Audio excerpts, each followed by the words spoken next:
దేవుని బిడ్డలారా, సంఘం క్షేమాభివృద్ధి పొందడానికి ఈ ప్రార్థన. మొదట్లో మనం ఆల్ నైట్ ప్రేయర్ పెట్టుకునే వాళ్ళమే.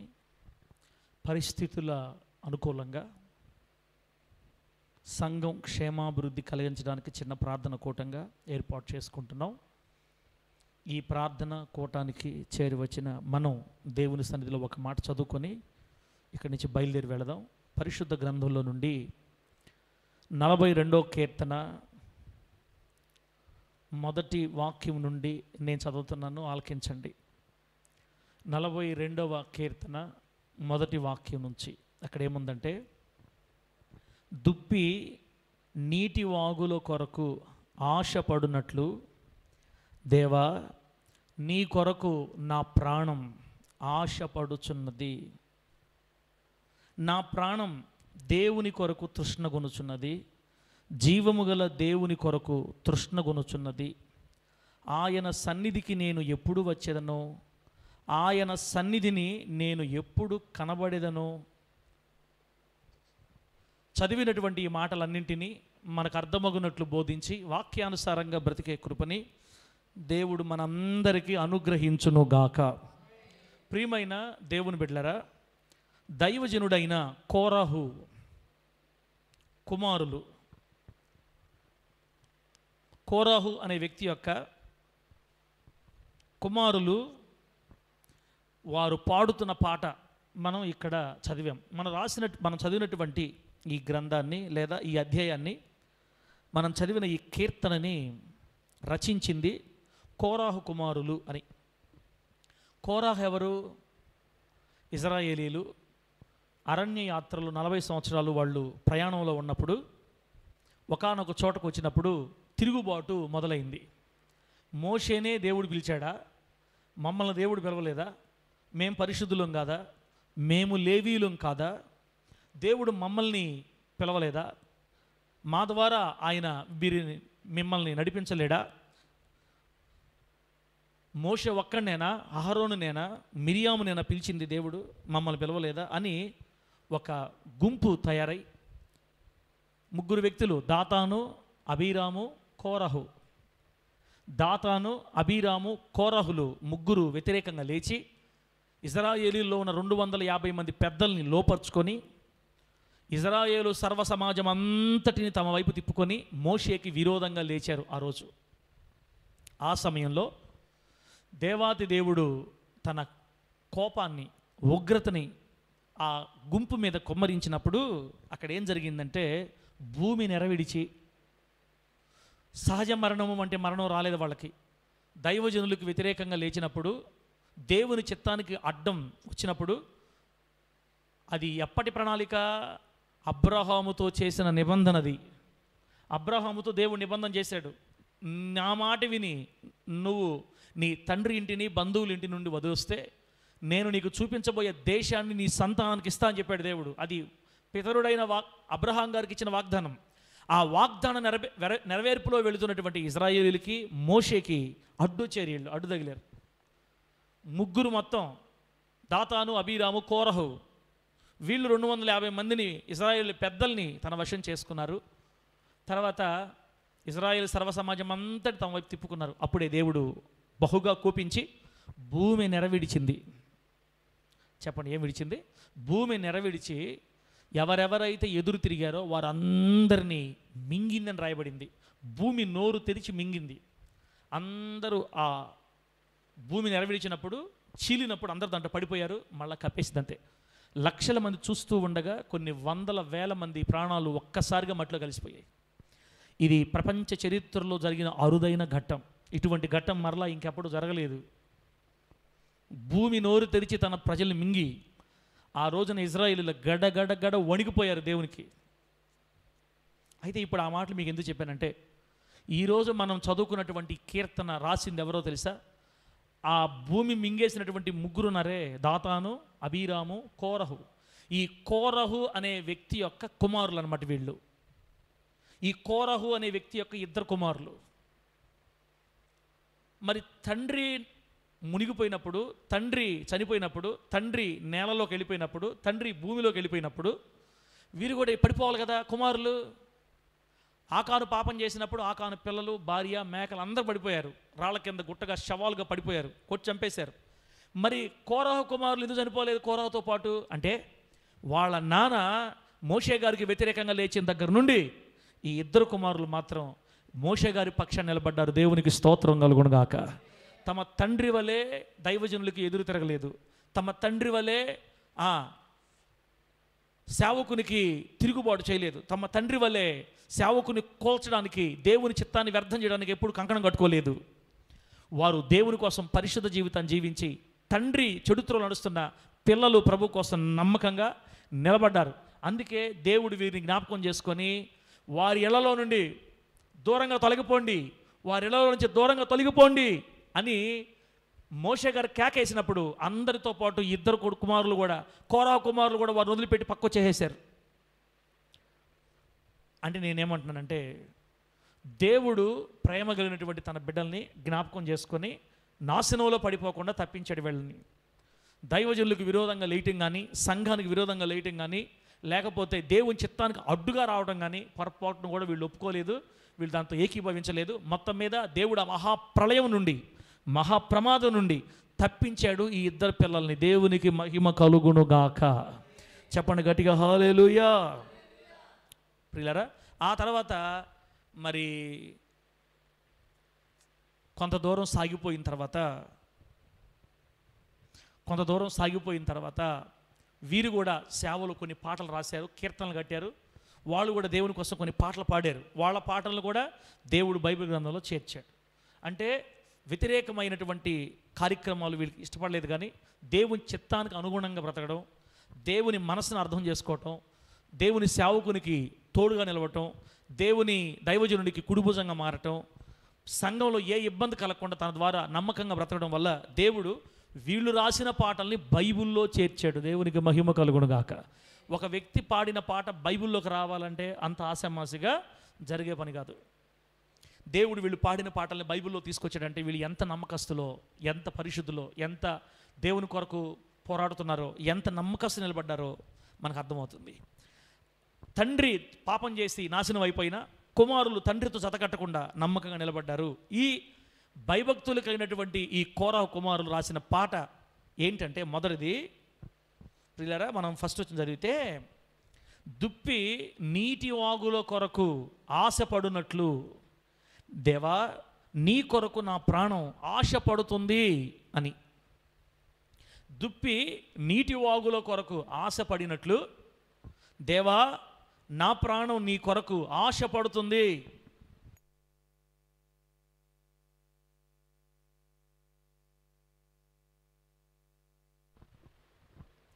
దుప్పి నీటి వాగుల కొరకు ఆశపడినట్లుగా దేవా నా ప్రాణం నీ కొరకు ఆశ. ఆ పాట స్టార్టింగ్ చూడండి, ఎట్లా రాశారు? ఆ పాట స్టార్టింగ్ చూడండి, ఏం రాశారు? దేవా దుప్పి ఎలాగైతే నీటి వాగుల కొరకు ఆశపడుతుందో నా ప్రాణం నీ కొరకు అలా ఆశపడుతుంది. బాగా వినాలి. దుప్పి అంటే జింక. జింకకి దాహం వేసినప్పుడు నీళ్ల కోసం తిరుగుతూ ఉంటుంది. మామూలు దాహం కాదు, గొంతు పిడసగట్టుకుపోయే దాహం.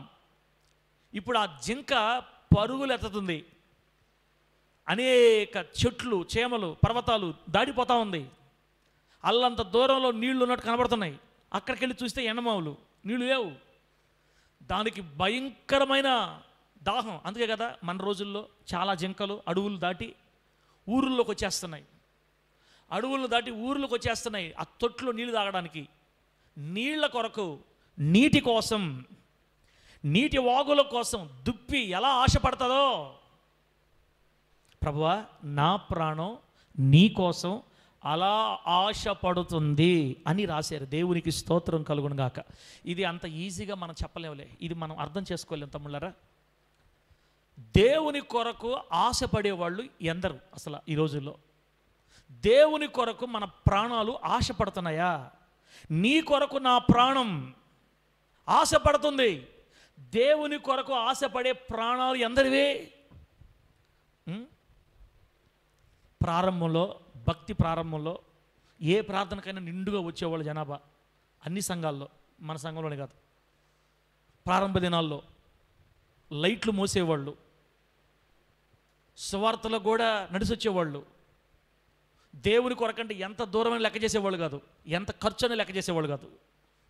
ప్రారంభంలో ప్రభువుని కలుసుకున్న తొలి దినాల్లో, దేవుని కోసం బ్రతికే తొలి రోజుల్లో ఆయన కొరకు కుటుంబ ప్రార్థనలైనా, గృహకూటాలైనా, ఉపవాస ప్రార్థనలైనా, సంఘములోనైనా, దూరమైన నెల్లూరైనా, ఎక్కడైనా పరుగెత్తి ఆ రోజు మన ఆశలు ఎట్లున్నాయంటే దేవుణ్ణి కలుసుకోవాలి, దేవుని కొరకు వెళ్ళాలి, దేవుని కొరకు బ్రతకాలి, దేవుణ్ణి వెతకాలి, దేవుణ్ణి ఇంకా తెలుసుకోవాలి, దేవుళ్ళు ఇంకా స్థిరపడాలి, ప్రార్థన ఇంకా నేర్చుకోవాలి, పాటలు ఇంకా నేర్చుకోవాలి, వాక్యం ఇంకా తెలుసుకోవాలి, దేవుని కొరకు నేను పరిగెత్తాలి, దేవుని కొరకు నేను పరిగెత్తాలి, దేవుని కొరకు నేను పరిగెత్తాలని క్రైస్తవులందరిలో కూడా ప్రారంభ రోజుల్లో ఉన్నటువంటి ఆశ ఈ రోజుల్లో అందరిలో కనుమరుగైపోతూ ఉంది. అందరిలో లాస్ట్కి ఎంతమందికి వచ్చాం? ఇక్కడికి వచ్చాం. దేవా, నీ కొరకు నా ప్రాణం ఆశపడుతుంది. దుప్పి నీటి వాగుల కోసం ఆశపడినట్లు. నీటి వాగులు లేకపోతే దుప్పి చనిపోదా? ముందే దాహంతో ఉంది, నీళ్ళు లేకపోతే, నీళ్ళు దొక్కపోతే అన్న తిరిగి అప్పుడే చచ్చిపోద్ది అనుకున్న టైంలోనే జింక ఊరిలోకి వచ్చేస్తుంది నీళ్లు దొరకనప్పుడు. ఒకవేళ ఊరిలోకి వచ్చినా కూడా మనుషులు తరిమి కుక్కలు తరిమి నీళ్ళు అందకపోతే కొంతసేపటికి ఏమైపోద్ది? చచ్చిపోద్ది. నీళ్లు లేకపోతే దుప్పి ఎలా చనిపోద్దో, దేవుడు లేకపోతే మన బ్రతుకులు కూడా చచ్చిపోతాం మనం అసలు. అది ఈరోజు తెలియట్లే ప్రజలకి. ఎందువల్లంటే ఏ ఫోన్ తీసినా వాక్యమే, ఏ ఛానల్ తీసినా వాక్యమే, ఓపెన్ చేయాలే కానీ భయంకరమైన వాక్యాలు వస్తున్నాయి. అందువల్ల మనుషులు దేవుని సన్నిధికి రావడానికి ఇష్టపడడంలా. ఇప్పుడు ఎక్కడ కూర్చోటి అక్కడ వాక్యం దొరుకుతుంది. దేవా, నా ప్రాణం నీ కోసం ఆశపడుతుంది. మనం నెలంతా ప్రార్థన పెట్టడం లేదే. మిమ్మల్ని పనులు చేయకుండా ప్రార్థన పెట్టి ఎందుకు ఇట్లా అయిపోయారు ప్రజలు? ఎందుకు ఇలా అయిపోతున్నారు? ఇది ఆల్రెడీ బైబిల్లో చెప్పబడింది. ఒక కాలం వస్తుంది. ఆ కాలం ఎట్టడి కాలం అంటే, మనుషులు హితబోధకు చెవినీయకుండా, మనుషులు మంచి బోధను వినటానికి ఇష్టపడక కల్పన కథల వైపు తిరిగి దురద చెవులు గలవారై దేవుని వాక్యాన్ని ఇష్టపడని రోజులు వస్తాయి. దేవుని వాక్యం అంటే నచ్చని రోజులు వస్తాయి. తమకు అనుకూలంగా చెప్పని సేవకులను వదిలిపెట్టి తమకు అనుకూలంగా చెప్పే సేవకుల కోసం తిరిగిపోయే రోజులు వస్తాయి తిమోతి. అవి ఇప్పుడు వచ్చే ఉన్నాయి అని చెప్పాడు అప్పుడే. ఇప్పుడు ఈ రోజులు చూస్తుంటే ఆ రోజులు వచ్చేసినేమో అనిపిస్తుంది. మనం మనుషుల కోసం కానీ స్టార్ట్ చేస్తే ప్రార్థనలు ఏది కంటిన్యూ చేయలేం. అయినా వచ్చిన కొద్ది మంది ప్రభు మనకేం చెప్తున్నాడంటే, జింక ఎలాగైతే నీటి వాగుల కోసం ఆశపడుతుందో, మనం మరణించే వరకు మన ప్రాణం దేవుని కొరకు అలా ఆశపడుతూనే ఉండాల. ప్రభువు నామానికి మహిమ కలుగును గాక. గట్టిగా చెప్పండి హల్లెలూయా. దేవా, నీ కొరకు నా ప్రాణం ఆశపడుతుంది. దేవుని కొరకు ఆశపడే మనుషులు ఎంతమంది? దేవుని సంతోషపెట్టడానికి ఆశపడే మనుషులు ఎంతమంది? దేవుణ్ణి ఆనందింప చేయడానికి ఆశపడే మనుషులు ఎంతమంది? దేవుణ్ణి స్తుతించడానికి ఆశపడే మనుషులు ఎంతమంది? తర్వాత 2వ వచనంలో ఉంది, నా ప్రాణం దేవుని కొరకు తృష్ణ కొనుచున్నది. తృష్ణ అంటే కోరిక, ఏదో కావాలని ఆశ అన్నమాట. నా ప్రాణం దేవుని కొరకు తృష్ణ కొనుచున్నది, జీవము గల దేవుని కొరకు తృష్ణ కొనుచున్నది. నా దేవుడు జీవం లేనివాడు కాదు. దేవా, నువ్వు జీవము కలిగిన దేవుడివి, నీకోసం నా ప్రాణం తృష్ణ. అయితే తర్వాత, దేవుని సన్నిధికి నేను ఎప్పుడు వచ్చేదనో, ఆయన సన్నిధిని నేను ఎప్పుడు కనబడేదనో. ఇది బాధ. కోరహు కుమారుల యొక్క బాధ ఏంటంటే, ఎప్పుడు నేను దేవుని మందిరం రావాలా, ఎప్పుడు నేను దేవుని మందిరంకి వెళ్ళాలి, ఎప్పుడు ఆయన ముఖాన్ని చూడాలి, దేవా నీ సన్నిధికి నేను ఎప్పుడు రావాలి. ఇంకా సోమవారం మంగళవారం జరుగుతుందయ్యా, శనివారం ఎప్పుడు వస్తుంది, విశ్రాంతి దినం ఎప్పుడు వస్తుంది, నేను వస్తే త్వరగా నీ మందిరంకి వచ్చి నీ ముఖం చూడాలా, ఎప్పుడెప్పుడు నీ ఆరాధన దినాలు వస్తే నీ మందిరంకి పరిగెత్తి రావాలా. దేవా, ఎప్పుడు నీ సన్నిధికి నేను ఎప్పుడు వచ్చేది, ఇంకా ఎప్పుడు రోజులు గడుస్తాయి. పిచ్చి అన్నమాట. దేవుని మందిరం అంటే పిచ్చి, దేవుడు అంటే పిచ్చి, భక్తి అంటే పిచ్చి, పరిశుద్ధత అంటే పిచ్చి, ఇష్టం, హృదయపూర్వకమైన ఇష్టం. కోరహు కుమారులకి దేవుడు అంటే మహా ఇష్టం. కోరహు కుమారులకి డబ్బు కన్నా, వెండి కన్నా, బంగారాల కన్నా దేవుని సన్నిధి అంటే ఇష్టం. దేవుని నామానికి మహిమ కలుగును గాక. గట్టిగా చెప్పండి హల్లెలూయా. కోరహు కుమారులకి ఈ లోకంలో ఉన్న సమస్తం కంటే దేవుని సన్నిధి అంటే ఇష్టం, దేవుని మందిరం అంటే ఇష్టం. ఈ లైవ్లో ఈ మాటలు వింటున్న ప్రియమైన దేవుని బిడ్డలారా, ఎంతమంది దేవుని సన్నిధిని ఇష్టపడే వాళ్ళు ఉన్నారు, ఎంతమంది దేవుని మందిరాన్ని ప్రేమించే వాళ్ళు, ఎంతమంది దేవుని కొరకు ఆశపడేవాళ్ళు, దేవుని కొరకు తృష్ణ కొనేవాళ్ళు. దుప్పికి నీళ్లు దొరికితే ఎంత సంతోషమో, దుప్పికి నీళ్లు దొరికితే ఎంత ఆనందమో, అంత ఆనందం మనకు దేవుడు అంటే ఉందా? దేవుడు దొరికినప్పుడు, దేవుని సన్నిధికి వచ్చినప్పుడు, దేవుని మందిరికి వచ్చినప్పుడు మనకు అటువంటి ఫీలింగ్ కలుగుతుందా? లోకంలో నిద్ర, మందిరంలో నిద్ర, లోకంలో నీరసం, మందిరంలో నీరసం, లోకంలో ఏడుపు, ఇక్కడ ఏడుపు. దేవుని బిడ్డలారా, ఏమైపోతుంది భక్తి ఈ రోజుల్లో మనుషుల కంటే? పోయింది. అందుకే బైబిల్లో ఒక భయంకర మాట ఉంది తిమోథన్న, బైబిల్లో ఒక భయంకరమైన మాట రాశాడు దేవుడు. ఏంటంటే, మనుష్య కుమారుడు మరలా తిరిగి వచ్చినప్పుడు, చెప్పండి ఎప్పుడు? మనుష్య కుమారుడు అంటే ఎవరు? మనం ఆరాధిస్తున్న మన యేసయ్య. మనుష్య కుమారుడు రెండోసారి మరలా భూమి మీదకి వచ్చినప్పుడు ఆ విశ్వాసం కనుగొనునా, ఆ విశ్వాసమును కనుగొనునా అంటే ఆ మొదటి విశ్వాసం. మనం బాప్తిస్మం పొందినప్పుడు, దేవునిలో అడుగుపెట్టినప్పుడు, పరిశుద్ధత అనే అనుభవాలు కొత్తగా తెలుసుకుంటున్నప్పుడు, వాక్యం వింటున్నప్పుడు, కొత్తగా ప్రభువుని తెలుసుకున్నప్పుడు ఆ పరిగెత్తేమే, ఆ విశ్వాసం ఉందే, ఆ సంతోషం ఉందే, ఆ ఎదురు చూపులు ఉన్నాయే, ఆదివారం కొరకు తహతహలాటలు ఉన్నాయే, ప్రభు సువార్తల కొరకు, వాటి కొరకు కుటుంబ ఆశపడ్డామే, ఆ విశ్వాసం. మనుష్య కుమారుడు మరలా తిరిగి వచ్చినప్పుడు ఆ మొదటి విశ్వాసాన్ని కనుగొంటాడా? ప్రశ్న. కనబడతాదా? ఇప్పుడే కనపడలే, ఇంకప్పుడేం కనపడుతుంది? కనబడదు అని అర్థం దానికి.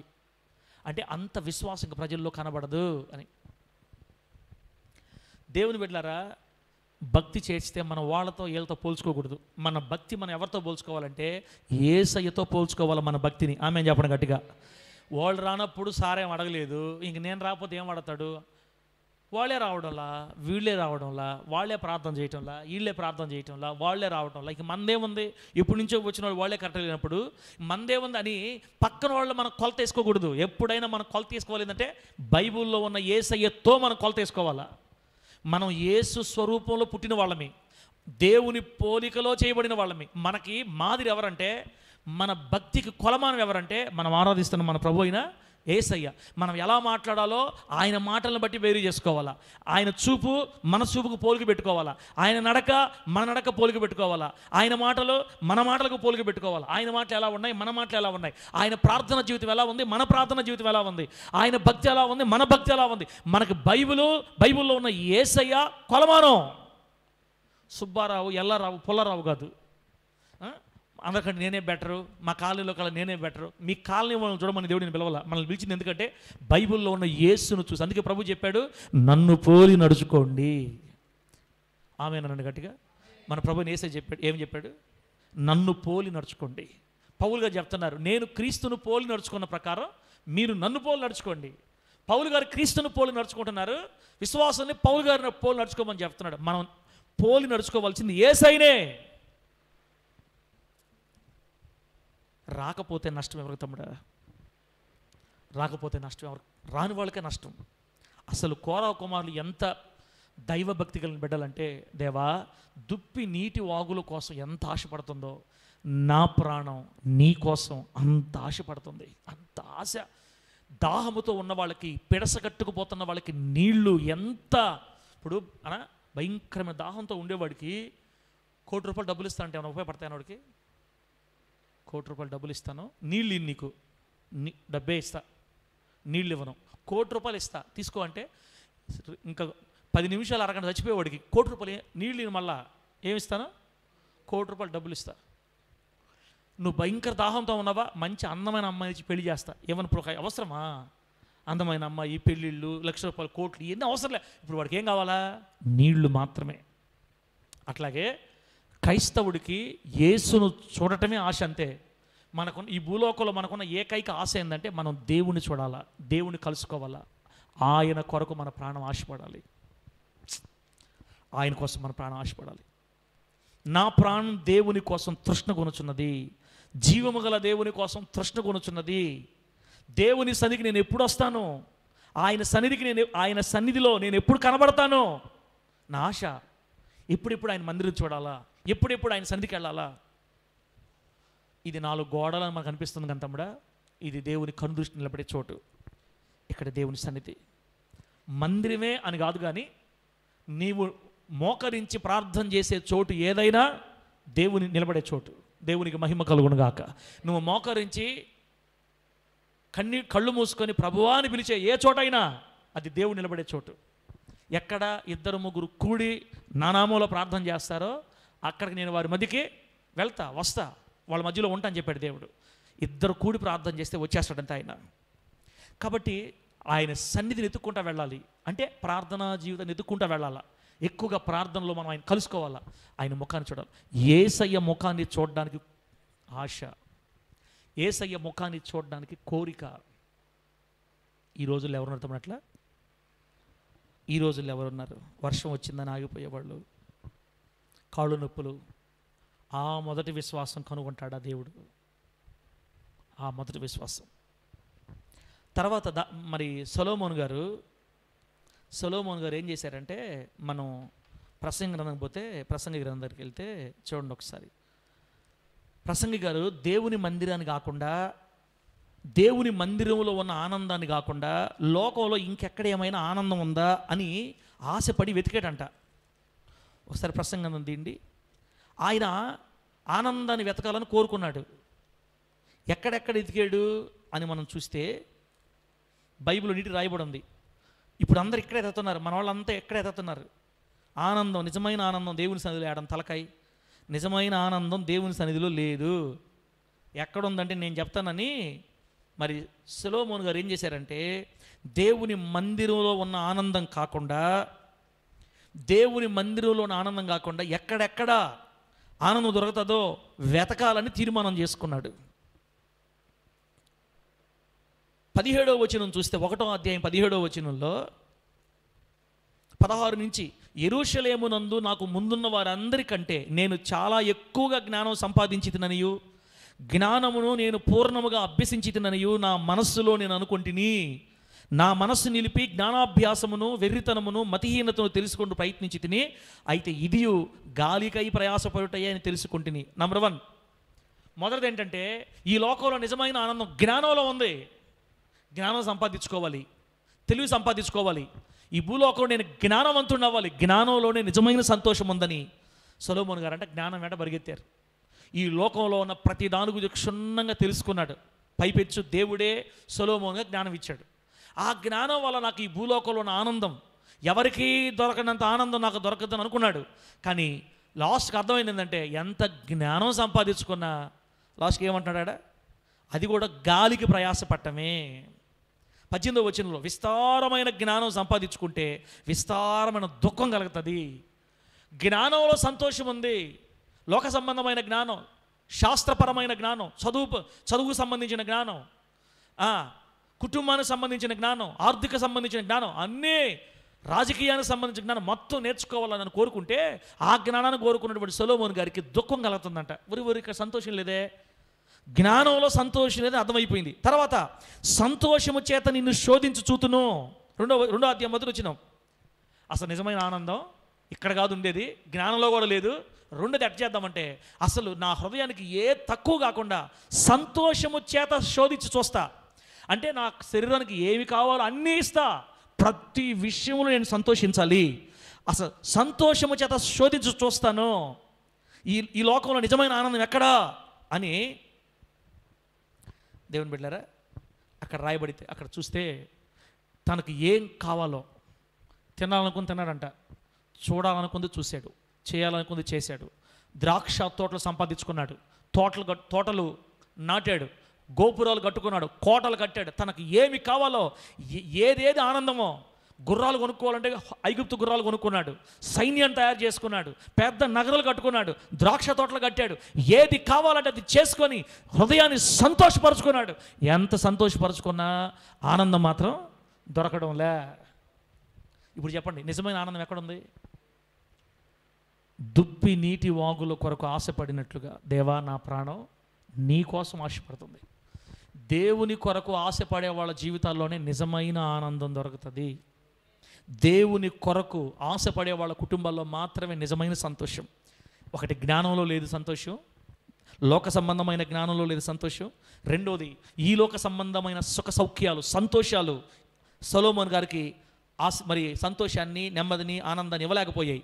ఆ తర్వాత మూడోది, సొలొమోను గారు ఆనందాన్ని ఎక్కడ ఎత్తుకున్నాడంటే, నేను మద్యం సేవించి ఆనందాన్ని పొందాలా, మద్యం తాగాలి నేను. ఇదేం విచిత్రమైన మాట. 3వ వచనం చూడండి.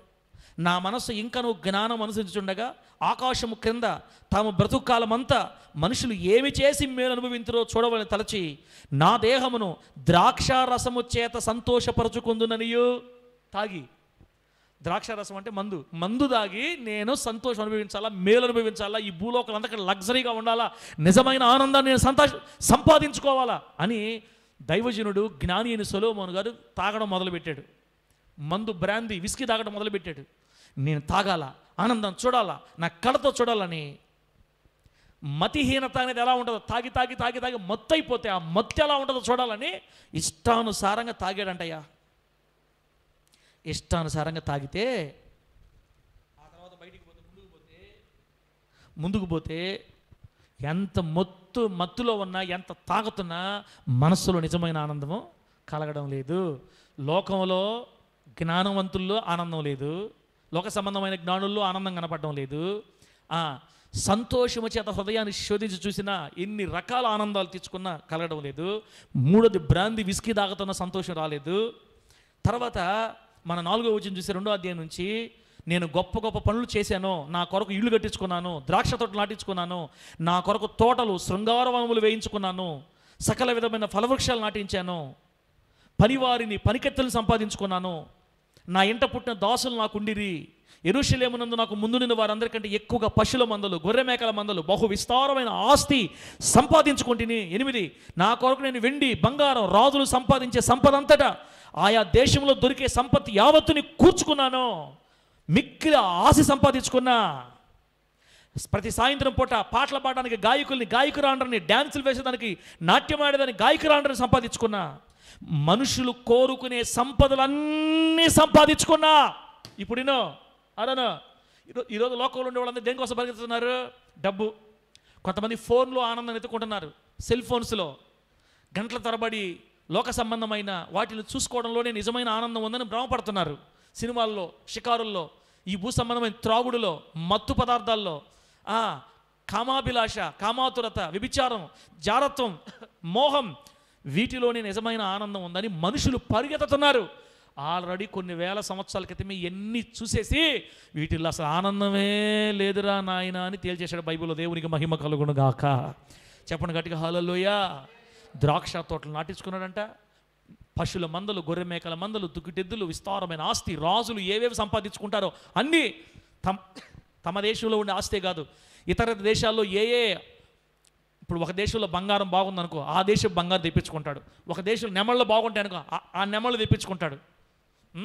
కొంతమంది బాగా ఉన్నోళ్ళు ఇల్లు కట్టుకునేటప్పుడు దంతంతో చెక్కించుకుంటారు, తలుపులు కానీ కిటికీలు కానీ, ఏనుగు దంతాలతో, ఏనుగు దంతములతో తలుపులు, కిటికీలు, కుర్చీలు తయారు చేయించుకుంటారు, బాగా కాస్ట్లీ. ఆ ఏనుగు దంతాలు ఎక్కడ ఉంటాడు? అరబీ తెప్పించుకుంటాడు. ఆయనకి ఏం కావాలంటే రాజులు సంపాదించే సంపద యావత్తు సంపాదించుకున్నాడంట. కానీ నిజమైన ఆనందం అందులో దొరకలేదు. నా 2 చేతులు జోడించి చెప్పేది ఏంటంటే, నువ్వు ఎంత పరిగెత్తినా డబ్బులో నీకు ఆనందము దొరకదు.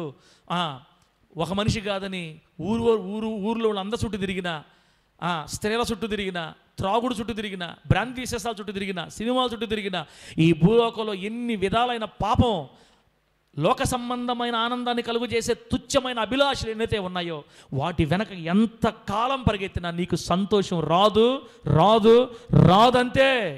ఎందుకంటే ఆల్రెడీ బైబిల్లో అన్ని చెక్ చేసినాడు ఒక ఆయన, దైవజనుడు అయిన సొలొమోను గారు. అన్నీ తన ముందు పాటలు పాడేదానికి గాయకుల్ని, గాయకురాంట, నాట్యం ఆడేదానికి, డ్యాన్స్ వేసేదానికి ఆడవాళ్ళు మొత్తం ఏర్పాటు చేసుకున్నాడంట. తను ఎంత సంపాదించుకోవాలో అంత సంపాదించుకున్నాడు. కానీ ఈ లోకంలో నిజమైన ఆనందం అతని గుండెల్లో కలగలేదు. ఇప్పుడు చెప్పండి, డబ్బు ఆనందం ఇస్తుందా మనకి? సెల్ ఫోన్ నిజమైన ఆనందం ఇస్తుందా? దాన్ని పెట్టుకున్న వాళ్ళందరూ నాశనం అవటం అంతే. ఇటు అంటానే ఉంటారు అంతే. రాత్రి మొగళ్ళు ఎంత టైం పోతుంది ఎవరికి అంటానే ఉంటారు, కింద నుంచి పైకి అంటానే గంటలు గడిచిపోతాయి అంతే. మన సమయాన్ని తినేస్తుంది, దేవునితో సహవాసాన్ని తినేస్తుంది, నీకు దేవుని దూరం పెంచేస్తుంది. ఆ తర్వాత గుండెల్లో బహు వేదన కలుగు చేస్తుంది.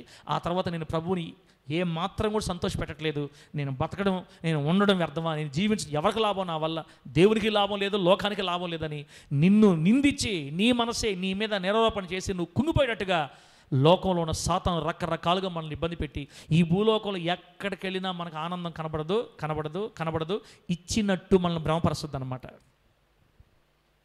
ఆ తర్వాత చూడండి, ఇంకా ఇవన్నీ కాదు కానీ అసలు స్త్రీలని ఎక్కువ మంది పెళ్లి చేసుకోవాలనుకున్నాడంట. అక్కడేమైనా ఆనందం ఉంటుందేమోనని బహుమంది ఉపపత్నులను ఉంచుకుంటుని, 8వ వచనం లాస్ట్లో, బహుమంది ఉపపత్నులను ఉంచుకుంటుని, నాకు ముందు యెరూషలేమునందున్న వారందరికంటేనూ నేను గనుడనై అభివృద్ధిని తిని నా జ్ఞానమును విడిచిపోలేదు.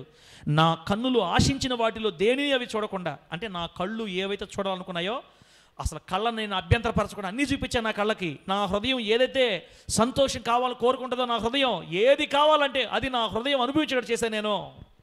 నా హృదయము నా పనులన్నింటిని బట్టి సంతోషింపగా, సంతోషకరమైనది ఏది అనుభవించకుండా నేను నా హృదయం నిర్బంధింపలేదు.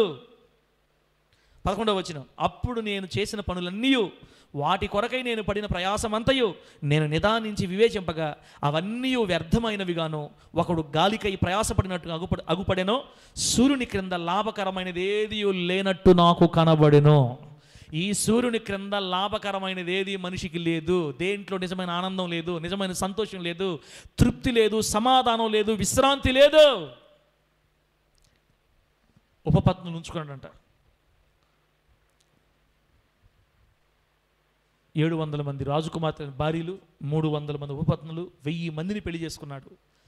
తినాలంటే తిన్నాడు, తాగాలంటే తాగాడు, ఇల్లు కట్టుకున్నాడు, తోటలు కట్టుకున్నాడు, ద్రాక్ష తోట, అన్నిట్లో జ్ఞానం వల్ల సంతోషం ఉందేమో చూశాడు. మరి మద్యం తాగటం వల్ల సంతోషం ఉందా?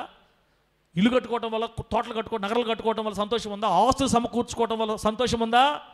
పెళ్ళిళ్ళు చేసుకోవటం వల్ల, 100 మంది స్త్రీలను పెళ్లి చేసుకోవటం వల్ల సంతోషం ఉందా? ఎక్కడ తిరిగినా 1000 మంది స్త్రీలను చేసుకున్నా కూడా నిజమైన ఆనందం సొలొమోనుకి దొరకల. ఈ భూలోకంలో ఎక్కడా దొరకని నిజమైన ఆనందం మనకు దొరికే ఒకే ఒక్క చోటు, దేవుని సన్నిధి, దేవుని పాదాలు దొరికే చోటు. దేవుని మహిమ కలుగునుగాక. ఎక్కడ మనం మోకాళ్ళలోంచి కన్నీళ్లు విడిచి, మోకాళ్ళు వంచి, కళ్ళు మూసి ప్రభు పాదాల దగ్గర ప్రభువాని పిలుస్తామో ఆ చోటు, అది దేవుని సన్నిధి. అందుకే ఆయన చెప్పాడు ఇందాక, కోరా కుమారులు చెప్పారు, దేవా, తుప్పి నీటి వాగుల కొరకు ఆశపడినట్లు నా ప్రాణం నీ కోసం ఆశపడుతుంది. నేను ఎప్పుడు నీ సన్నిధికి వస్తానయ్యా, నేను ఎప్పుడు నీ ముఖాన్ని చూస్తాను, నేను ఎప్పుడు నిన్ను ఆరాధిస్తాను. ఆదివారం ఎప్పుడు వస్తుంది? ఇంకా నేను మరలా నీ సన్నిధిలో ఎప్పుడు కనబడాలి? మనోళ్ళు ఎంత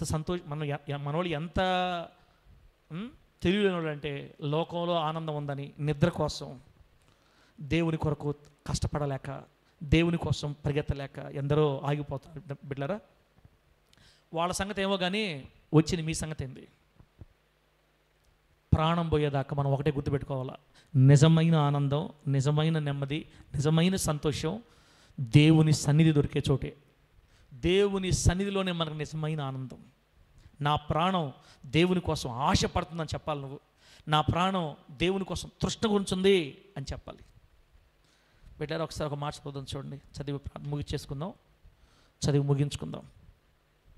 నిర్గమకాండంలో ఒక మాట, నిర్గమకాండం 12వ అధ్యాయం, నిర్గమకాండం 31వ అధ్యాయం.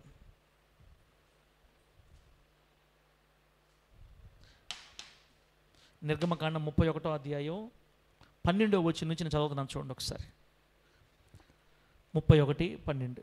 మరియు యెహోవా మోషేతో ఇట్లా, నీవు ఇశ్రాయేలీలతో నిజముగా నేను నియమించిన విశ్రాంతి దినాలను ఆచరించాలి. ఇదిగో అరణ్య యాత్రలో ఉన్న ఇశ్రాయేలీలకి దేవుడు చెప్తున్నాడు ఈ మాట. ఇశ్రాయేలీలారా, నేను చెప్పే ఈ మాట మీరు నిజంగా ఆచరించాలి. అదేంటంటే, నేను మీకు కొన్ని విశ్రాంతి దినాలు నియమిస్తున్నా, విశ్రాంతి దినములను నియమిస్తున్నా, వాటిని మీరు ఆచరించాలా. మిమ్ములను పరిశుద్ధపరచు యెహోవాను నేనే అని తెలుసుకున్నట్లు అది మీ తరతరములకు నాకును మీకును గుర్తు. ఇశ్రాయేలీలతోటి అరణ్యంలో దేవుడు ఏం చెప్పాడంటే, ఇశ్రాయేలీలారా, విశ్రాంతి దినమప్పుడు మీరందరూ కూడి నా మందిరికి రావాలి. మీరందరూ ఖచ్చితంగా విశ్రాంతి దినాలు మీరు ఆచరించాలా, నిజముగా ఆచరించాలి. మీరు ఎప్పుడైతే సమాజంగా కూడి నా మందిరం దగ్గరకు వస్తారో నేను మిమ్మల్ని పరిశుద్ధపరుస్తాను. ఆమె చెప్పండి గట్టిగా. నేను మిమ్మల్ని ఏం చేస్తాను? నా సన్నిధికి మీరు వస్తే, నేను నియమించిన విశ్రాంతి దినాలను ఆచరించడానికి మీరు నా మందిరంకి వస్తే, నేను మిమ్మల్ని పరిశుద్ధపరచు యెహోవాను అనే గుర్తు ఈ ఆరాధన దినం. ఆదివార దినాన్ని దేవుడు మనకి ఇచ్చాడు. ఎందుకు ఇచ్చాడంటే, ఇట్లాంటి కుటుంబ ప్రార్థనలు, ఇట్లాంటి సంఘక్షేమ ప్రార్థనలు, ఇట్లా మందిరంలో మనం కూడుకునే ప్రార్థనలు మనకు దేవుడు ఎందుకు ఇచ్చాడంటే, ఆయన మనల్ని పరిశుద్ధపరచు యెహోవా అనేదాన్ని గుర్తే ఈ ఆరాధనలన్నీ. అంటే దాని అర్థం, ఆదివారం పూట ఎవరైతే దేవుని మందిరంకి వస్తారో, దేవునిని చూడాలని ఆశపడొస్తారో, దేవునిని కలుసుకోవాలని ఆశపడొస్తారో, దేవుని కొరకు ఆశ కొని వస్తారో, దేవుని కోసం తపనతో వస్తారో, వారు దేవుని మందిరంలోకి వచ్చి కూర్చోగానే దేవుని ఆత్మ వారి హృదయంలోకి చొరబడి తల నుంచి అరికాళ్ళ దాకా ప్రతి బలహీనతని, ప్రతి అపవిత్రతని, వారి జీవితంలో ఉన్నటువంటి సామాజిక పరంగా, ఆర్థిక పరంగా, మానసిక పరంగా వారి గుండెల్లో ఉన్న ప్రతి బాధని, కన్నీళ్ళని తుడిచి వారిని దైవికంగా శుద్ధి చేసే రోజు. దేవునికి మహిమ కలుగునుగాక. ఈ మాట ఎవరు చెప్పారు? దేవుడే చెప్తున్నాడు. నేను మిమ్ములను పరిశుద్ధపరచు యెహోవా అనేదానికి నిబంధన గుర్తే ఈ విశ్రాంతి దినం.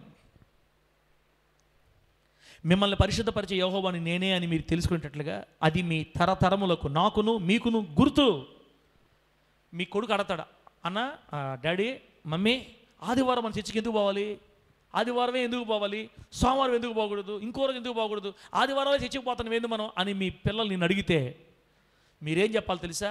దేవుడు మనతో నిబంధన చేశాడ్రా, ఆయన మనల్ని పరిశుద్ధపరిచే రోజు. మనం ఆయన సన్నిధికి వెళ్ళినప్పుడు మనం పరిశుద్ధపరచబడతాం. మనం ఆయన సన్నిధికి వెళ్ళినప్పుడు మన ప్రభు మనల్ని జ్ఞాపకం చేసుకుంటాడు, మనల్ని శుద్ధి చేస్తాడు, మన ప్రతి బలహీనత నుంచి మనల్ని కడుగుతాడు, దేవుని మందిరంలో మనతో మాట్లాడతాడు, మన బ్రతుకులు సరిచేస్తాడు, ఎలా ఉండకూడదు ఎలా ఉండాలని చెబుతాడు. దాన్ని బట్టి మన జీవితాలు సరిచేసుకుంటే అక్కడే మనల్ని పరిశుద్ధపరుస్తాడు. అందుకే వారానికి ఒక్కసారి ఆయన సన్నిధికి రమ్మని నిబంధన పెట్టాడు. దేవుని మహిమ కలుగును గాక. చెప్పండి గట్టిగా హల్లెలూయా.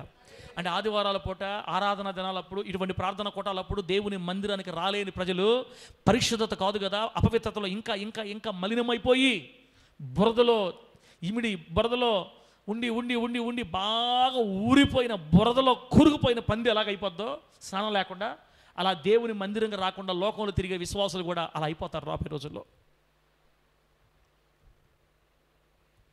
ఎంత మంచి మాట. నిజంగా నేను నియమించిన విశ్రాంతి దినాలు మీరు ఆచరించాలి. మిమ్ములను పరిశుద్ధపరచు యెహోవాను నేనే, మిమ్ములను పరిశుద్ధపరచు యెహోవాను నేనే అని మీరు తెలుసుకునేటట్లుగా అది మీకు, మీ తరతరాలకి, నాకు గుర్తు. దేవుని మందిరంలో ఊరకే కదా ఆనందం ఉండేది. దేవుని మందిరంలోకి వస్తే మనం పరిశుద్ధపరచబడతాం. ఆమేననండి గట్టిగా. దేవుని మందిరంలోకి వస్తే ఏమవుతాం అక్క? పరిశుద్ధపరచబడతాం. ఇక్కడికి వస్తే ఆయన మనతో మాట్లాడతాడు, ఇక్కడ సూటిగా మాట్లాడతాడు. ఆయన మన జీవితంలో ఉన్న లోటుపాటు ఎత్తి చూపిస్తాడు. ఆయన మన జీవితంలో ఉన్న మనం ఎక్కడ తప్పటడుగులు వేసామో, ఎక్కడ కావాలని చేసామో, ఎక్కడ పొరపాటు పడి చేసామో, మనం ఎక్కడెక్కడ తప్పటడుగులు వేసామో అన్నీ సరిచేస్తాడు. ధైర్యం చెప్తాడు, నిలబెడతాడు, కనికరిస్తాడు, కరుణిస్తాడు, హత్తుకుంటాడు, ధైర్యం చెప్తాడు, ఓదారుస్తాడు. పోయేటప్పుడు మొత్తాన్ని శుభ్రంగా కడిగి పరిశుద్ధపరచి పంపిస్తాడు. దేవునికి మహిమ కలుగును గాక. మిమ్మల్ని పరిశుద్ధపరచు యెహోవాను నేనే. అది నెరవేరాలంటే మీరు ఎక్కడ రావాలి? మందిరికి రావాలి, దేవుని సన్నిధికి రావాలి.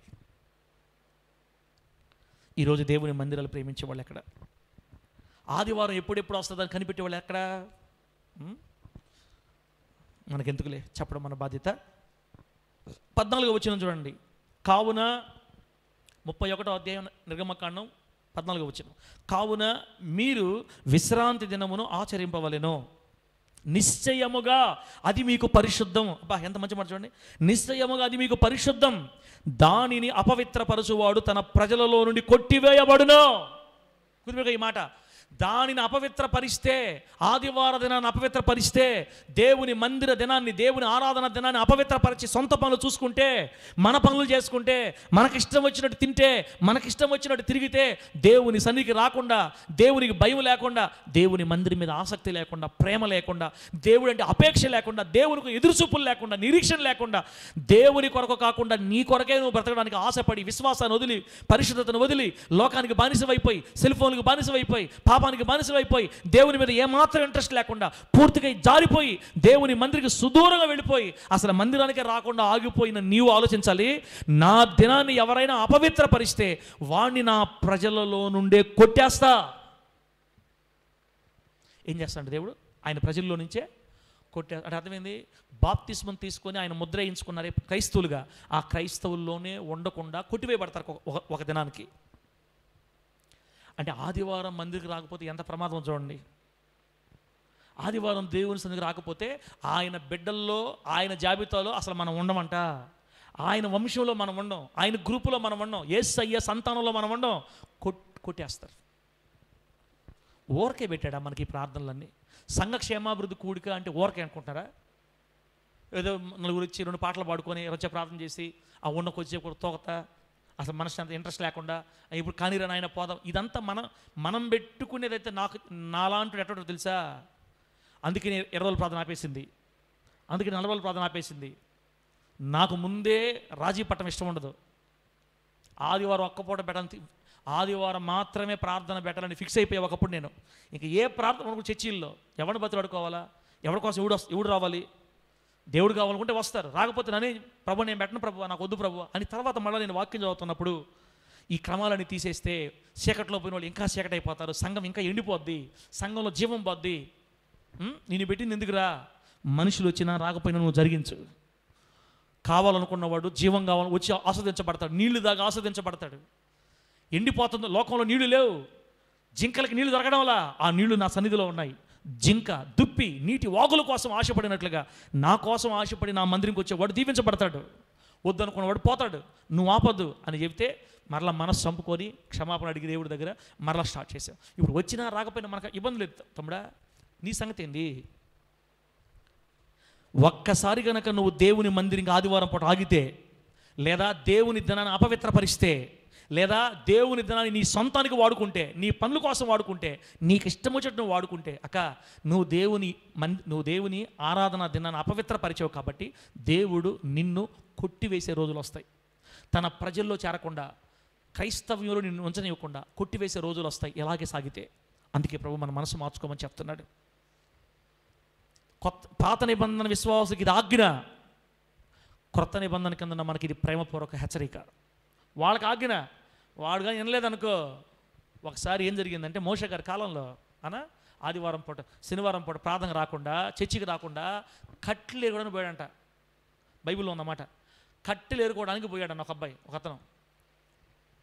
ఇక్కడ ఆరాధన జరుగుతుంది, బయటకు ఎప్పుడు పోకూడదు, పొయ్యి కూడా ముట్టించకూడదు. ఆ రోజు దేవుడు కరాకండి చెప్పాడు, మంది అందరు రావాలి సన్నిధికి అని చెప్తే ఒకడు ఏమన్నా తలతెక్క, ఎవరు మాట ఎండో, ఆయన చెప్పేది మేము ఈ టైప్ అనమాట, మెంటల్ మనిషి, రాకుండా వెళ్ళాడు. కట్లేరుకుంటున్నాడు. అక్కడ పుట్టున్నారు పోయి మందిరంగా రాకుండా కట్లేరుకుంటు రారా నువ్వు అని చెప్పి లాక్కొని వచ్చి మోషే గారు ముందు పెట్టారు. అయ్యా దేవుడేమో మందిరం రమ్మన్నాడు, వీడేమో కట్లేరుతున్నాడు. అది ఆరాధన దిన రోజు ఏం చేయమంటారు? ప్రార్థన చేశాడు మోషే. ఇప్పుడు వీడిని కానీ వదిలేమనుకో ఇంకెక్కడున్నా ఎవరు భయపడరేక. అప్పట్లో కృప లేదు, అప్పట్లో ఆజ్ఞ, చెయ్యాలంటే చెయ్యాలంతే. నువ్వు బిళ్ళరా కృప ఉంది, కానీ ఆయన ఆజ్ఞల దగ్గరకు వచ్చినప్పుడు చాలా గట్టిగా ఉండేవాడు. వెంటనే ప్రభు ఏం చెప్పాడంటే వీడిని రాళ్లతో కొట్టి చంపేయండి. ఇంకొకసారి ఎవరికైనా ఆదివారం శనివారం పూట విశ్రాంతి దిన రోజు మందిరికి రాకూడదు అనుకుంటే వాడి వనకాల కొట్టని అందరూ పోయింది. ముందు వాడి తల్లి వాడి తండ్రి ఫస్ట్ రాయి వాడి మీద. అబ్బా దేవుడు ఆ మాట ఉండే అక్కడ. వాడి మీద ఎవరు వేయాలని ఫస్ట్ రాయి? వాళ్ళ అమ్మ నాన్న. ఇప్పుడు వాళ్ళ అమ్మ వాళ్ళ నాన్న కూడా, దేవా వీడికంటే నాకు నువ్వే ఎక్కువ, నిన్ను ఆరాధించే దినమే నాకు ఎక్కువ. అదే రూల్స్ ఇప్పుడు కానీ పెడితే ఒకరు బతుకుతారా? సమాధి నిండిపోతా ఉంటాయి సమాధులు. అక్కడ సమాధి పెట్టి ఎక్కువ డబ్బులు ఖర్చు పెట్టాలి. ఇప్పుడు ప్రేమ, కృపామయుడు, ప్రేమగల దేవుడు, పనిలే నా బిడ్డలు మారుతారని ఆశపడుతున్నాడు. తమ్ముడా, పాత నిబంధన అయినా కొత్త నిబంధన అయినా రూల్ ఈజ్ రూల్. అక్కడ రాయబడిందే ఇక్కడ నెరవేరుతుంది. ఇక్కడ కొత్త నిబంధన అనేది వస్తువు, పాత నిబంధన అనేది నీడ. నిజమైన వస్తువు ఎక్కడుంది? నీడ పాత నిబంధనలో ఉంది. పాత నిబంధనలో నేను ఆరాధన దినాన్ని అపవిత్ర పరిస్థితి నేను కొట్టేస్తానంటే కొత్త నిబంధన దేవుడు ఒప్పుకుంటాడా? ఈరోజు ఎందుకు చెప్పి ఇన్ని ఏడుపులు కుటుంబాల్లో, ఇన్ని బాధలు, కష్టాలు, రోగాలు, రుగ్మతలు, అసమాధానాలు, ఇళ్లలో ఎప్పుడు చీకటి? ఎందుకో తెలుసా? దేవుని వదిలేయటం వల్ల, దేవుని సన్నిధి దూరం అయిపోవటం వల్ల, దేవుని కోసం ఆశ పెట్టుకోకపోవటం వల్ల. పరలోక పట్టణాన్ని వదిలిపెట్టి నీ కోసం నా కోసం దేవునితో సమానంగా ఉండే భాగ్యాన్ని వదిలిపెట్టి దాసుని స్వరూపం ధరించి ఒక మానవుడిగా మారి మహిమనంతా వదిలిపెట్టి భూలోకానికి వచ్చి నీ కోసం ప్రాణం పెడితే, ఒక దరిద్రుడిగా బతికితే, నీ కొరకు పశువులు తొట్టులో పడుకుంటే, నీ కోసం పేదవాడిగా వస్తే ఆ దేవుడిని ఆరాధించడానికి కూడా నీకు ఆశ లేదంటే ఎంత మారిపోయావు అక్క నువ్వు, ఎంత మారిపోయావు తమ్ముడా, ఎంత మారిపోయావమ్మా నువ్వు. కోరా కుమారులు చెప్తున్నారు, దుప్పి నీటి వాగుల కోసం ఆశపడినట్లు నా ప్రాణం దేవుని మందిరం కోసం, దేవుని సన్నిధి కోసం, దేవుని కోసం తృష్ణ కొంటుంది, తృష్ణ. ఇప్పుడు చెప్పండి, ఆదివారం రోజు గనక ఆరాధన దినాన్ని గనక మనం అపవిత్రపరిస్తే దేవుడు ఆయన ప్రజల్లో నుంచి మనల్ని కొట్టేస్తాడంట, జాగ్రత్త. తర్వాత 15 వచ్చినమన్నా, 6 దినాలు పనిచేయవచ్చు, 7వ దినము యెహోవాకు ప్రతిష్ఠితమైన విశ్రాంతి దినం. బాగా నాలుగు ఈ మాటలు. 6 దినాలు మనము పని చేసుకోవాలా. ఆ ప్రార్థన పెడతాం, ఈ ప్రార్థన పెడతాం, 3 ప్రార్థనలు ఏం ఇంకా సోమవారం శనివారం దాకా ప్రార్థన కీర్తన ఏం లే జంతనాయి. నీవు ఉదయకాలం ముందు సాయంత్రకాలం ముందు దేవుడితో సమాధానం పడటమే, ఆ వ్యక్తిగత ప్రార్థన గడపడమే, ఖచ్చితంగా కష్టపడి పని చేసుకోవాలా. ఒక్కరోజు కూడా ఇంటిగా ఉండకూడదు నువ్వు. పాత నిబంధన ప్రజలకి ఇది విధి. 6 దినాలు నువ్వు ఎక్కడ ఆగడానికి పని చేసుకో, ఏ ప్రార్థన లేక నీకు. కానీ 7వ రోజు మాత్రం, అబ్బా ఎంత మంచి మాట, 6 దినాలు నువ్వు పని చేయొచ్చు, 7వ దినం యెహోవాకు ప్రతిష్ఠితమైన విశ్రాంతి దినం. బాగానండి, యెహోవాకు ప్రతిష్ఠితమైన దినం అంటే దేవునికి ప్రతిష్ఠించబడిన దినం, అది దేవునికి చెందిన రోజు. నేను ఆదివారం గురించే చెప్తాను అనుకోపక్కండి. సంఘక్షేమాభివృద్ధి కూటం కూడా అంతే, గృహకూటాలు కూడా అంతే, సువార్తలు కూడా అంతే. దేవుని కొరకు జరిగే ఏ ప్రార్థన అయినా అది దేవునికి సంబంధించిన దినం, దేవునికి సంబంధించిన ప్రార్థన. కాబట్టి ఆ ప్రతిష్ఠించబడిన రోజున నువ్వు ఖచ్చితంగా పని చేయకూడదు. ఆ విశ్రాంతి దినమున పని చేయు ప్రతివాడు తప్పక మరణ శిక్ష నొందును.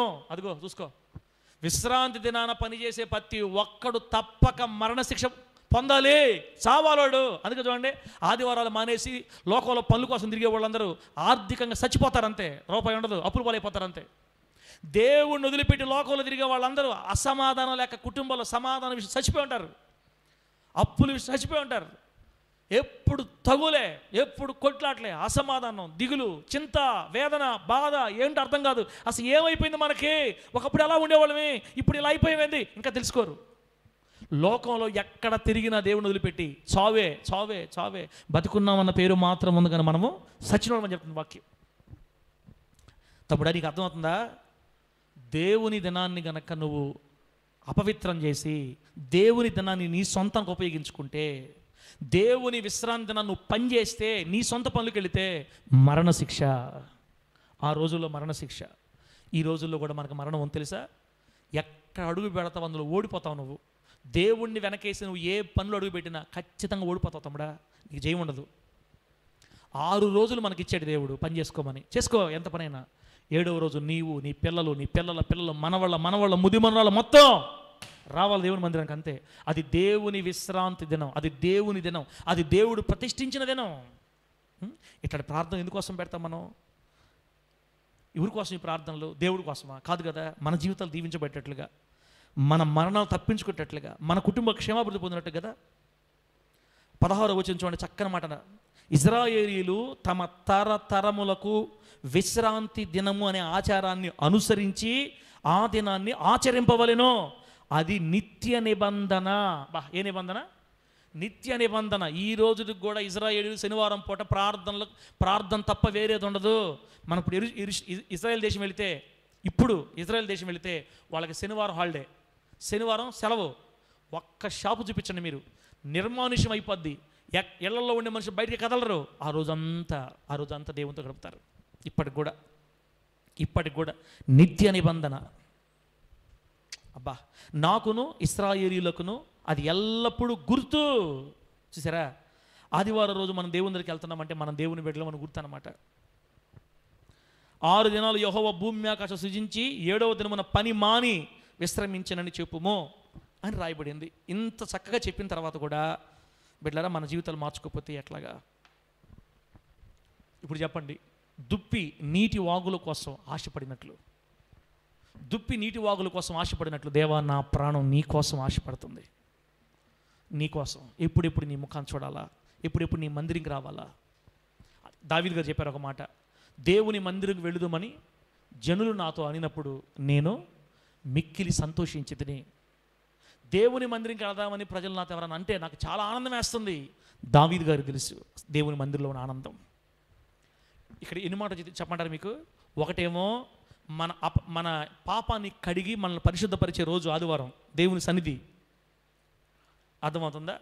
ఆయన ప్రజలలో మనం ఉండకుండా ఆయన ప్రజల్లో నుండి కొట్టివేయబడే శాపాన్ని తొలగించుకునే రోజు ఆదివారం. అది ఆశీర్వదించబడిన దినం. అంటే మనం దేవుని మందిరంకి, దేవుని సన్నిధికి ఎప్పుడైనా మనం వెళ్ళినా, ఆయన మందిరంలో మనం ఏ రోజు అడుగుపెట్టినా, ఆయన సన్నిధిలో మనం ఎప్పుడు గడిపినా ఖచ్చితంగా ఆయన చేత మనం ఆస్వాదించబడతాం, పరిశుద్ధపరచబడతాం, ఆయన ప్రజలమై ఉంటాం. దేవునికి మహిమ కలుగునుగాక.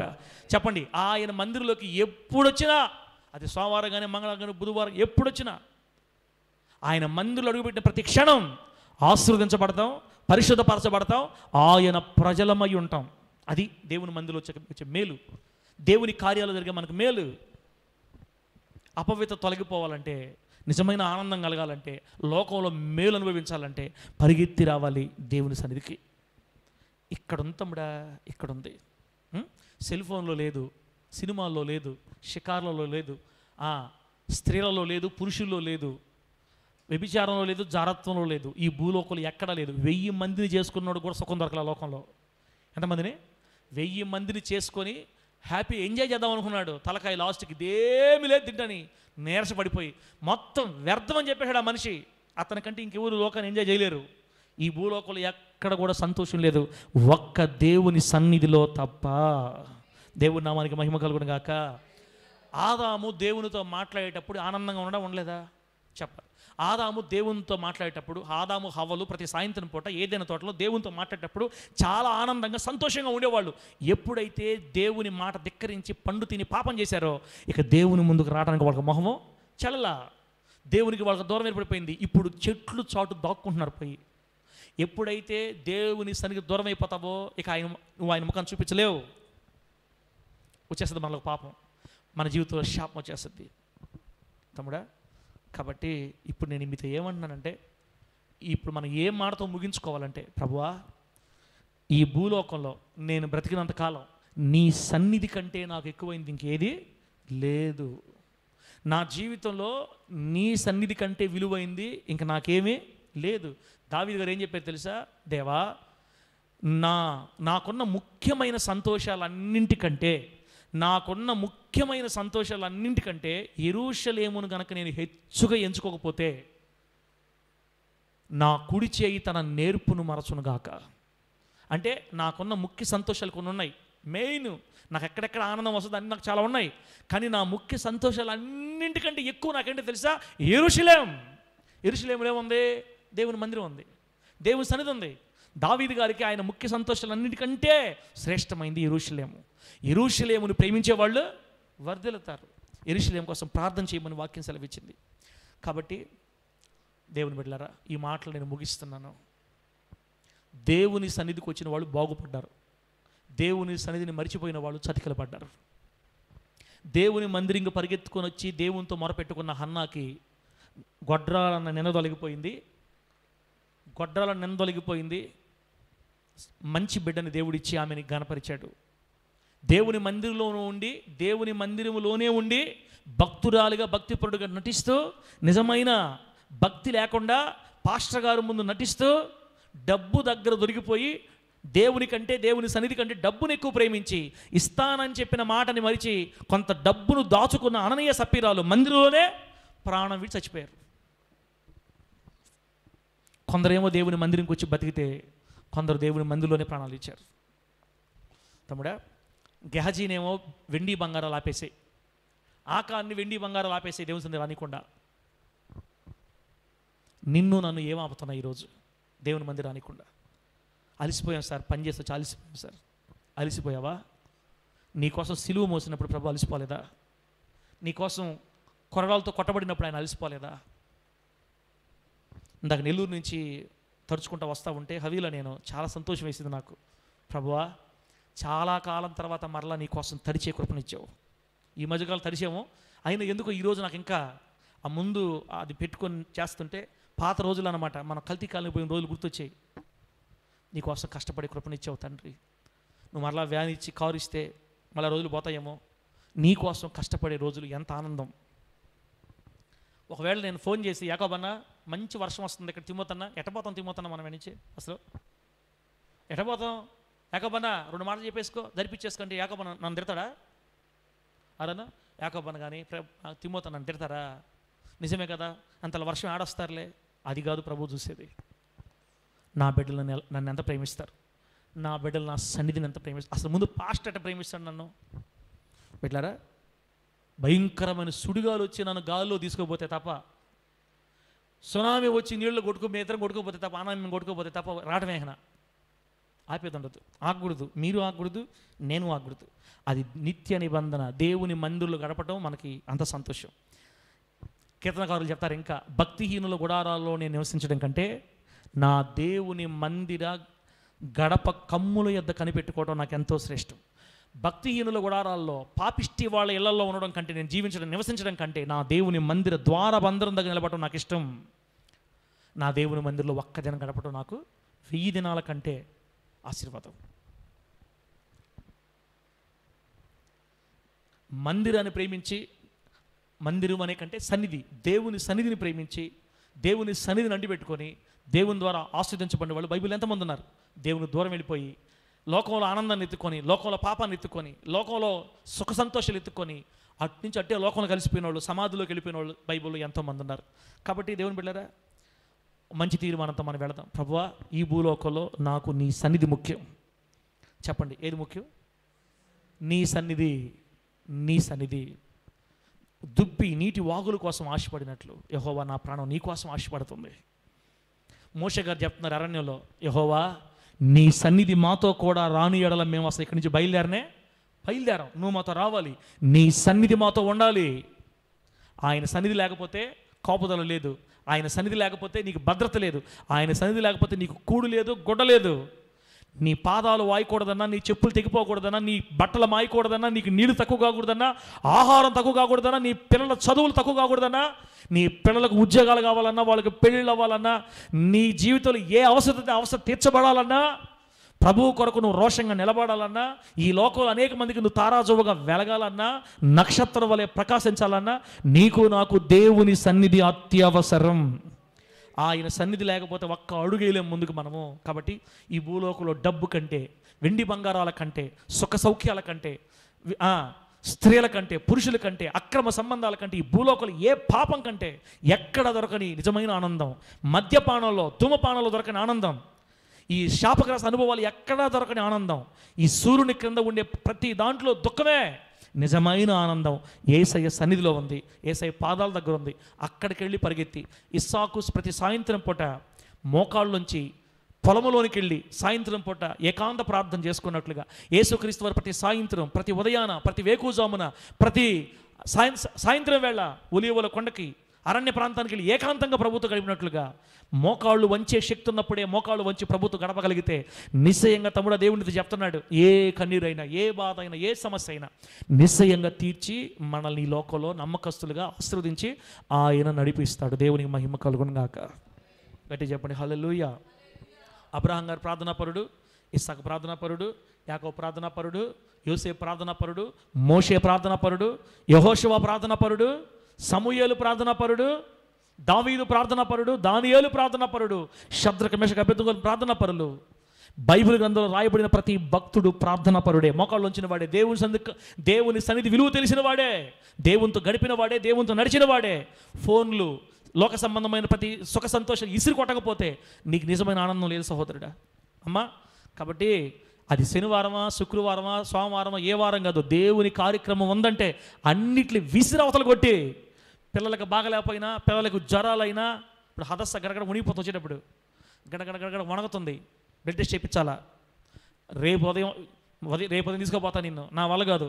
దేవుని ప్రార్థన ఇసురు అవతల కొట్టాలంతే. ఎవరికెవడెక్కడ దేవునికి ఎవరు అడ్డు రాకూడదు, దేవుడి ప్రార్థనకు అడ్డు రాకూడదు. కూతురా, కొడుక, భార్య తర్వాత సంగతి. ఇంకా దేవుని సన్నిధి ముఖ్యం. అది ప్రభు మనం కోరుకునేది. కోరహ కుమారుడు దాన్ని గుర్తుపెట్టారు కాబట్టి నా ప్రాణం దేవుని కోసం ఆశపడుతుంది.